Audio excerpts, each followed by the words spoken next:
Couple of warnings just with the start of this recording. This is for the audience. First of all, this is the Halloween spoiler horror movie review episode, and it does contain graphic language and descriptions of graphic scenes, and so viewer and listener discretion is advised. And in keeping up with the tradition for the Halloween episodes of this program, we are bringing back a friend of the podcast and my good friend and horror movie aficionado, Chris Cheng. Today, we're talking about the movie Strange Darling. Let's talk for a minute.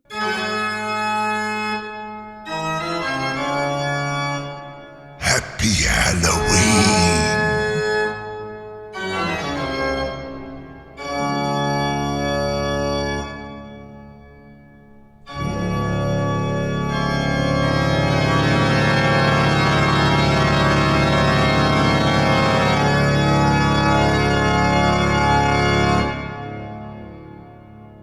That being said, welcome back, Chris. Really great to be back on the show. This is our third Halloween episode special. So first time we did Smile 1. By the way, Smile 2 is actually out just now as well. Can't wait to see that. Last year was for the movie, the Australian horror film, Talk to Me. With this one, we are covering the uber fucked up movie, Strange Darling. And here is my first question, Chris. We got to go with our initial ratings. Strange Darling. What can I say? It was a doozy. That was my reaction to many parts of the movie. I would give it a solid 8. So, and I'm glad that like we both went into it, like, because when I saw it too, I knew very little. You know what I mean? Everyone said like, oh, this is something, but don't read anything about it. Just watch it. And then the same thing, you know, I told you about it, but I'm like, all right, I'll just show you a trailer, which luckily showed nothing about it. And then, you know, you just watched it. Chris, this for me is a 9.5. And like why I especially wanted you to see this is because I want you to know, because like I go to you for horror movies, right? It had some gore or violence, but that wasn't it. Like the just messed up story, the psychological whatever, the surprises that scare the shit out of you. Yeah, I definitely agree. As in a horror movie that I typically watch, I don't really consider it as such a horror movie. I think it was more of a psychological thriller. Totally. With those, you know, with those scenes of graphic, you know, violence. But at the same time, it's more of that psychological aspect that really threw me for a loop. It kept me on my seat. I was like, wait, what's going on? Because I had a whole, like you said, I didn't know much about the movie. I saw like a trailer. That's pretty much it. Not a lot of media, not a lot of, you know, things I was seeing on online. My thought to what the movie was about based on starting the movie was totally different. Based on the characters and the plot and how it was going towards, I was like, all right, this is what it is. I'm just here for the story. And I was blown because I was very wrong. And I think you know what that next conversation is gonna kind of, you know, turn into. But gosh. It was the characters themselves did such an amazing job where, you know, you think one thing and it's the total opposite. Let's dive into the pros. Again, as you say, like with the characters, right? So you have the two main actors. Both of these actors, like I think I'd seen their faces before, but I didn't recognize them right away. The actress is Willa Fitzgerald. Oh my God, was she incredible in this movie? Because she threw the whole thing for a huge turn. Yeah.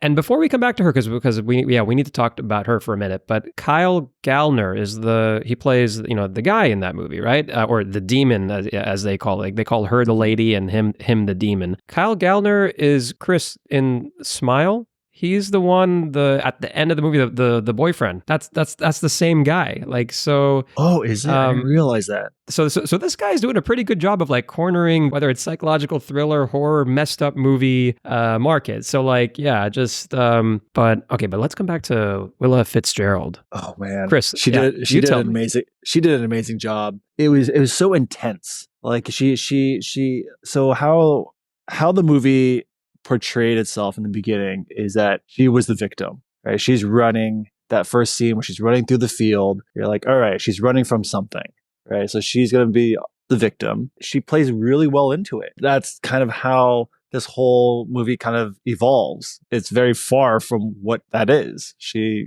is not the victim of the actual, the plot. The intensity of her character, especially when they were in the motel, was spectacular because they role play. It gets a little uncomfortable because you're like, holy cow, like she's asking of this guy, to do certain things. I need to pass the mic to you because I'm still trying to figure out my reaction to those whole scenes because it was just a lot. It was a lot. It was amazing that like you just don't see it coming. You just don't see any of that coming, and she pulls it off so well. The twist, by the way, where also not just with, and again I've mentioned, this is a spoiler episode, where she is the serial killer. The other twist where he is a police officer is also like such a unbelievable thing. In the opening moments of the movie, he's pretty terrifying. You know what I mean? And that's what I mean. Like they play off so well. They play off so well where you're like, all right, boom, she's the victim, he's the person chasing her, and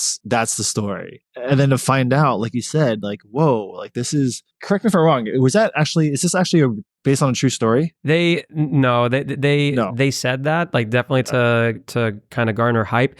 Yeah. What they also did say though was that it's like a mixture, an amalgamation of serial killers, who have been across the Northwest, and but I feel like a lot of it honestly is just hype in kind of the ways that like the Blair Witch Project was hyped. You know what I mean? It's like, this is like they're really, but it's it's a brilliant way to get people excited for a movie that doesn't cost very much, to hopefully get it to make its money back. Maybe correct me if I'm wrong, but we don't hear about like serial killer female roles. Like female roles that are serial killers, right? I just feel like there probably haven't been as many movies and shows made, but like I would believe there's probably as many. I mean, like there was. Well, I mean, based on like movies and series and shows. That's why it kind of threw me for a loop. I was like, wait, who's who in this movie? Because it was very, very well done. The other thing I want to say, like as a pro, that I felt worked well, but I want to get your take on it first, is how did you like how there were 6 chapters not told in order? It was a little confusing at first, but I think it made a lot of, I think it worked. It definitely worked. I kind of like that format. It makes me engaged. It makes me kind of like think about like, okay, what happened before and what happened after? So I like the jumping around. I know some other movies have done something similar where I've remembered like, maybe it didn't work as well. I don't really like it. I'd rather just like have it run through all the way. So it's like from beginning to end and it's just fluid. But I think this one, because it was like short, it was literally short chapters and the storyline wasn't too far from each other, it made sense. Character-wise, there wasn't too many characters. It was them two, the protagonist and antagonist, and then this other group of the elderly couple that was at the house, and that's pretty much it. I mean, so there wasn't too many characters to kind of follow within this type of format. So I think that's another reason why I felt like it worked well. I don't feel like the twist would have been possible without kind of going in this order. You know what I mean? This whole thing of misdirection, which was so great in this movie, I feel like they had to go this way. To your point, I think also the fact that they were short chapters. The whole movie is an hour and a half. That's perfect. You can be entertained. It can still mess with you, but it's not so long that it's like, all right, why am I like for 2.5 hours or something like watching something really twisted? You know what I mean? But like hour and a half is like, oh, okay, this is different. Yeah. I mean, I think you nailed it around the head. I think the director purposely did that for the misdirection. I think the whole movie is about misdirection. I think that's a great word and descriptor of this movie. Like when I said, when we first started talking about this movie, it was a doozy. Like when I say it's a doozy, I was like left, going right. I'm like, wait, who's who? And I think that word of misdirection nails it right on the head. And it was very well executed. When she opens up the wallet and finds out that he's a cop and he's been trying to find this person, she herself was shocked. She herself was like, wait, who did I just shoot? Or who did I just kill? Who am I dealing with here? I thought this is just a guy that was going to be my next victim, that I was able to coerce and trick into playing my games and sleeping with me, and hence I can torture. But then to find out that he was on her, trying to chase chase this, trying to find out who this serial killer is. Well, was that, sorry, I'm going to go back here. Yeah. It wasn't really clear. Did he have an idea of who she was in terms of like, oh, they're trying to find this serial killer that's like going, you know, traveling through and killing all these people? Or was it just happenstance they were like just hooking up and he happened to be a cop? No, like he was undercover cop doing an investigation, right? I don't know. No, I think it was just that, you know, he's a cop. He's, you know, but this was his time as a civilian. They probably met on Bumble or Tinder or something like that. That was towards the end of their date. I think it was just that. Yeah. Oh, interesting. I thought there was a lead but they didn't really know what was, you know, what could lead from it. And then just they do mention a few times in the movie that like in the news there is this serial killer named the Electric Lady. Yes. And like, so they talk about that, but I think they only talk about that later in the movie when I think the twist has already been revealed or it's getting close to that or something. The movie, I think, like does a great job also like just playing with these ideas that people have to think about now on dates, like, you know, or not even, by the way, dates. There was a part towards the end of the movie where the two police officers find the serial killer lady, you know, after she's already killed the guy. The cop is saying, how do we know really what's what here? Let's have homicide come here and actually look into this, because we don't know who's the victim, who's the whatever. We see what we see, but we don't really know all the facts. And I'm like, wow, I've never seen a movie like this actually ask that, actually look at that. That was twisted. That was like, okay. And then he was right, of course, you know, so like to entertain the possibility, that was interesting. If it was just a date, that poses so many concerns because you're like, oh my gosh, like this is, like we said, it's kind of like our day-to-day, you know, social norm now. Like people are going on dates and meeting up after, you know, just talking to them, you know, talking to each other on an app, you know, for a few days. Yeah. Her first question to him was like, are you a serial killer? Right. Like, are you going to kill me? Cause like, you don't like who, like people don't know each other. They're just, no, you know, they're just, you know, sending some text messages, you know, a few messages left and right. And then they meet up and it's really scary to be in that position, male or female. The fact that I thought was funny was like, okay, let's like set some ground rules, right? You're not a serial killer. You're not going to try to kill me. You're into consensual, non-consensual kind of play, right? Like, oh, like all these rules that she's setting. Basically, she takes the role of like, all right, what am I going to let you do, and what are the safe words, and are you into that? And at first, he's like the guy's like, it's like, I'm not sure, I'm not okay with that. Like it's kind of a little too forceful. So he's like, he played the role as like very hesitant, like, I'm not too sure if I'm okay with that, but if you really want me to do it, sure. And that's what built up that perception of the viewers being like, oh, he's kind of like just the pawn here. Like he's moving based on what the queen is requesting. And so that allowed me to think like, oh, she's taking the role of like the alpha here. She's like really strong in terms of like, oh, this is what you're going to do to me. And then so twisted. It goes back and forth. It changes on a flip. And then you see the next shot of him like strangling her. And you're like, wait, what? What? And we're jumping right to and then I'm like, wait, she's just like, he's just trying to kill her now? And then no, she's just into choking. And then you're like, okay, all right.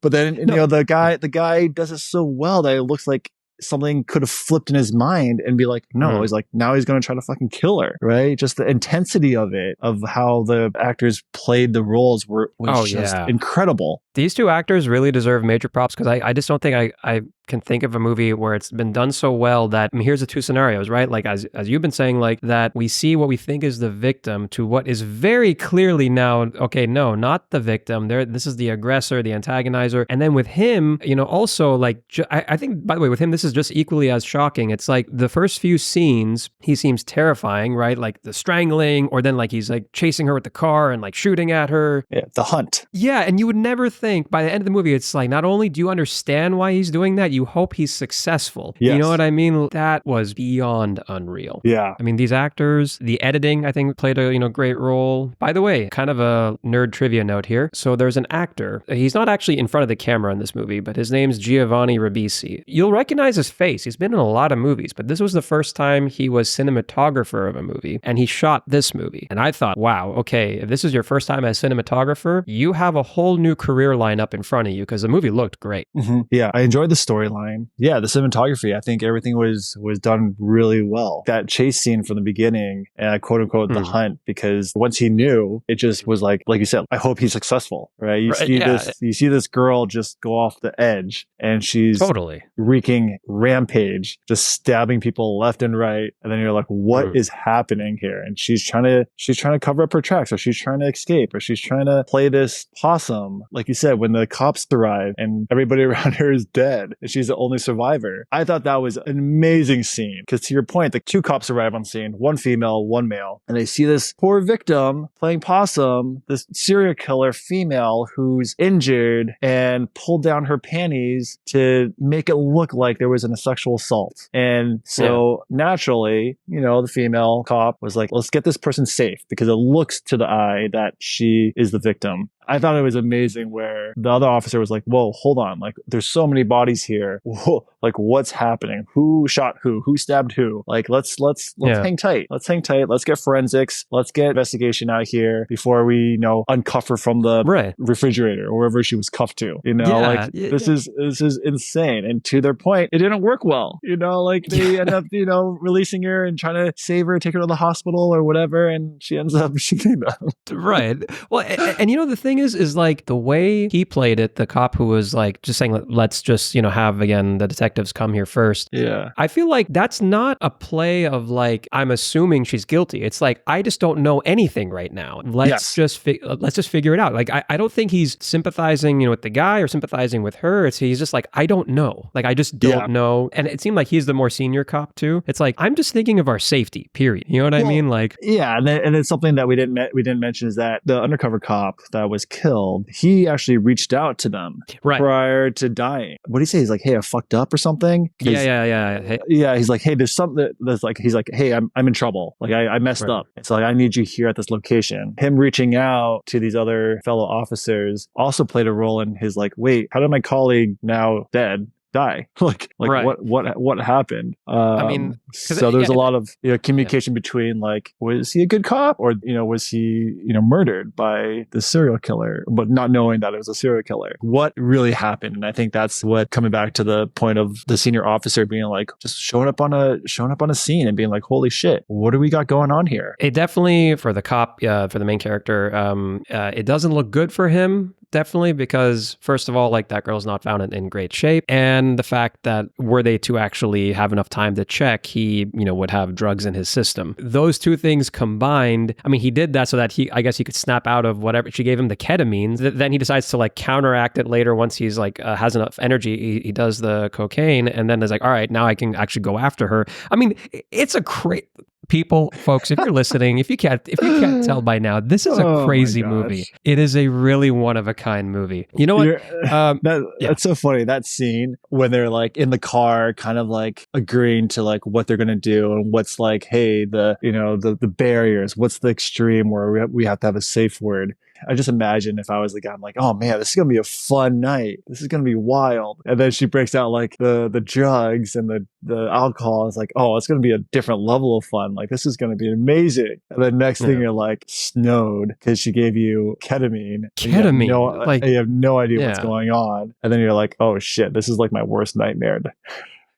There's so much. Clearly, this movie has given us like a lot to think about. But I want to stop on the pros because like there's already a lot. Like, first of all, listener, if you haven't seen this movie yet, you've heard a lot already. I still hope you do like watch this movie because it's one of a kind. Chris, to switch gears for a second to the cons, I don't really have any myself, but I could guess for maybe one area that might be a con for other viewers, just if it's not your thing, right? So there's two scenes. One is when she's running through the field in slow motion at the beginning, and you hear that song Love Hurts, because they stay on that for a very long time. And then also at the end, when she's in the truck with the Native American lady and gets shot, and like it just stays on her as like life's draining from her. It's a creepy ass shot because it's her eyes looking down the barrel of the camera. And also, as she's dying, the color of the image goes from color to black and white. And I'm like, oh my God. I thought it was really interesting. And I actually am really glad they held that shot. I thought that was creative, but maybe not, it might not be everyone's thing. It'd be like, why are you staying on this shot for so damn long? I had the same reaction. I was like, this is a very long shot. I thought she was gonna come, like, stay alive, like come back to life and shoot the Native American lady. It was like at the point it kind of got to a point where I was like, it's a little too long. Is something gonna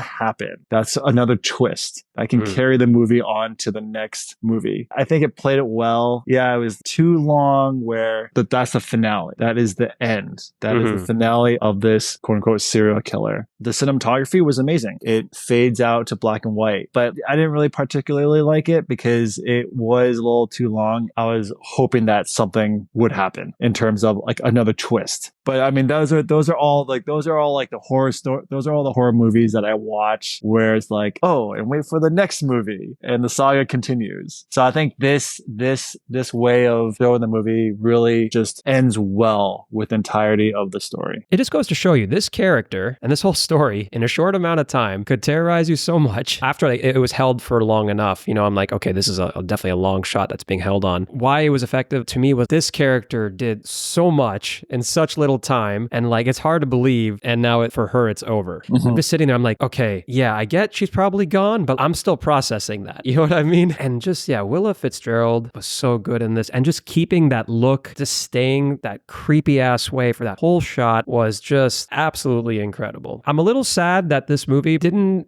make its money back at the box office. Going back to what you said about that last shot, I think you described it so perfect. It gave us time to process. All the actions happen so fast. All the chapters, the way that it's formatted, there's a lot that's just put out there. Piecing it together and finally processing like what happened, having that long shot to be able to do that really just culminates the whole story that allows us to do that so well in terms of processing of like, holy cow, she was on a rampage. And now the fact that it's just paused with a single shot, like that's what she's going to be. That's it. I just feel like that's like the director, the cast, all of them. That's like they're just to the audience, like looking back at them, being like, yeah, we just put you through that in 90 minutes. You know what I mean? Like, it's a little traumatic. You're like, oh yeah, shit. That was a lot, man. That's a lot of process. That was a lot to take in. When I closed my computer, I was like, holy cow, that threw me for a loop. And it's interesting because I feel like they made it where viewers can relate in terms of like hooking up culture. But yeah, I mean, I think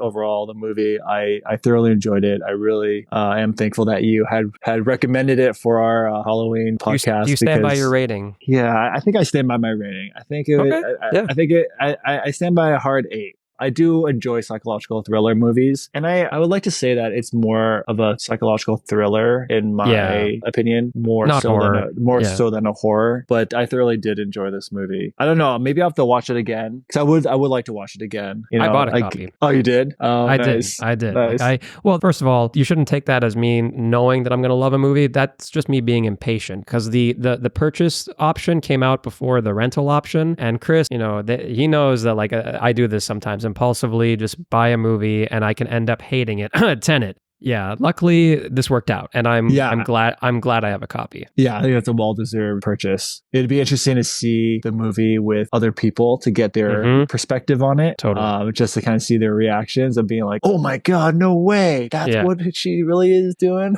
And saying nothing to them leading up to it. Like, they got to go into it blind. So I read, like, not reviews, but like tweets, and they're like, don't read anything, just watch it. That's how I went in. But you know, Chris, I went back and forth with wanting to publicly recommend this movie, right? You know, just because like I was thinking, look, now I realize it's silly, but I was thinking that if I recommend this publicly to people, that they'll watch it and be like, Saurabh, what the fuck is wrong with you, man? But here's the thing. They don't have to watch it. I can just tell them that I really loved it. And I'm glad I did, because this movie really had an impact on me this year. I would say my top 2 favorite movies of this year so far are Dune Part 2 and this movie. I don't know which one I would say first. I think Dune still I like a little bit more, but this movie really had an impact. And if people watch it, all right, I've said, look, it's going to be a little traumatic. So I've at least primed them for that. But otherwise, I have no regrets. I'm being honest. The movie had an impact on me. I don't think you should have any regrets. I think it's a great recommendation. Just like everything, it's some people's cup of tea, and for others, it's not. And that's exactly. fine. I think I need some time to process this, because I agree with you. I think it has or will have an impact on me in terms of just the creativity and how the storytelling in the movie was executed. I feel like I'm sure we're going to watch Smile 2. And Smile 2 is what we've been really kind of, really excited for. Oh, for sure. I am really interested in seeing how we're going to respond to that movie after watching this movie. Because if I had to guess, I think I would say Strange Darling is going to be a higher rating than Smile 2 for me personally. Interesting. Because it's very like Smile 2, I feel like I can just sit back and watch it knowing kind of the premise based on Smile 1. Yes, it might be more scary. Yes, it might be more thrilling, but it's more of like a blockbuster quote movie where I'm like, just watch it to watch it. This one, it connected in a way where it's not more meaningful, but more where I can sort of relate how easy it is to meet someone like this. Via all these social platforms. And the way that it was done, like I said, it was an indie film. They didn't have that big of a budget. It just seemed really real. Smile 2, so of course, like it's not, it's, it's more, fantasy, right? You have there's supernatural stuff, a paranormal that took over your body kind of thing. You're like, that can never happen. It's not real. But this movie, Strange Darling, can absolutely be real. Oh, and you could picture any of that happening. Correct. And I think that's what is creating that bond to the viewers of like, holy shit, this can happen easily. I think going into this season, I want to say in regards to Smile 2, and granted we haven't seen it yet, I feel like it's just going to be a different interpretation. I think ultimately Strange Darling will supersede my ratings on Smile 2. One thing I wanted to say about Strange Darling, when I did watch the trailer, even the trailer, I don't even think it was a spoiler. It didn't give anything.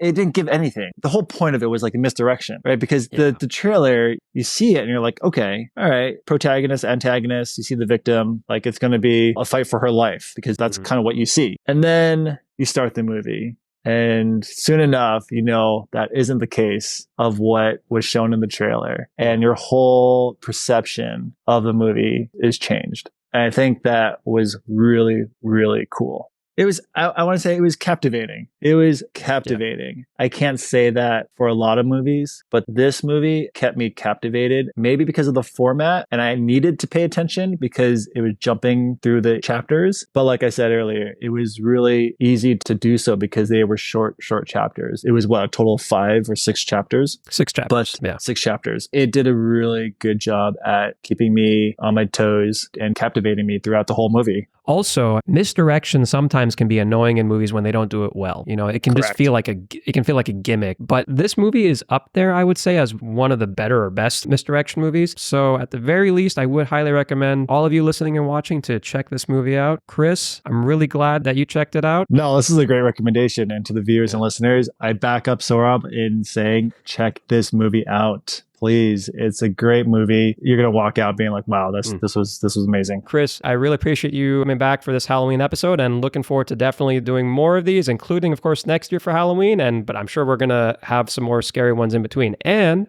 as you and I discussed, there is Smile 2. We do need to see that one. So yes, can't wait. Thank you for having me on the show, and we'll talk soon. Talk to you later, man. Thanks. All right, bye, guys. I just want to thank our friend of the podcast, Chris. Thank you so much for joining, my friend. It is always a blast to talk to you about Halloween and scary movies. And listeners, this movie, Strange Darling, is available to rent now as well as to buy on all platforms. If you enjoyed today's episode, please do leave a review on Spotify and Apple Podcasts. It does help the program. I hope you check this movie out. Let me know what you think. Thank you for listening.